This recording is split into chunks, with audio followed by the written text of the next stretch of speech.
I would still like to emphasize a little bit on those most vulnerable populations around the world. And I will start by sharing a few words by one of my colleagues in Mozambique. He says, those who wonder what climate change looks like should come to Mozambique. We're bearing the brunt of actions by the world's most polluting countries. We now have malaria all year around, and we are stuck by cyclone after cyclone. So, yes, as a medical humanitarian organization, we see that the crisis hits the most vulnerable people the hardest.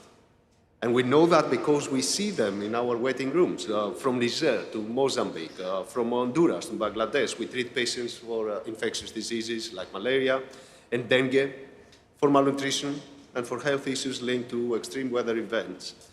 And since last year only, since COP27, we have responded to widespread flooding in South Sudan, Kenya, severe cyclones in Myanmar and Madagascar, and to relentless heat and drought that have driven millions to the edge of starvation in the Horn of Africa. We have responded to concurrent cholera outbreaks in several countries and alarmingly high rates of dengue across the Americas. And the deadly mix of malaria with malnutrition is something that I want to raise here, has kept our pediatric wards full across the Sahel. Especially in Chad, our teams now provide prevention and treatment for malnutrition all year round. I think that so far, there's too little that has been done to protect all these vulnerable people.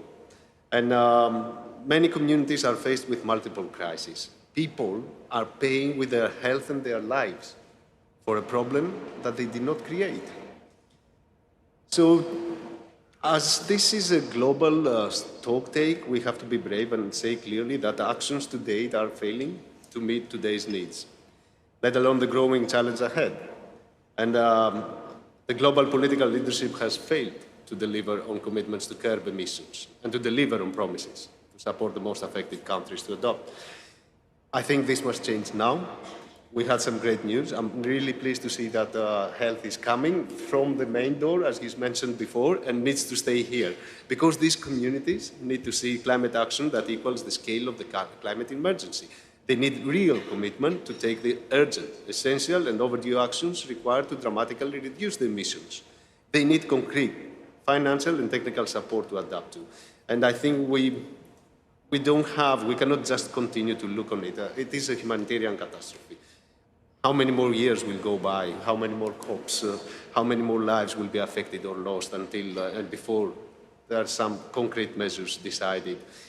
Yes, I want to thank you all, Excellencies, for being also here and make it very clear that we cannot, as doctors and as humanitarians, we cannot afford further catastrophic failure.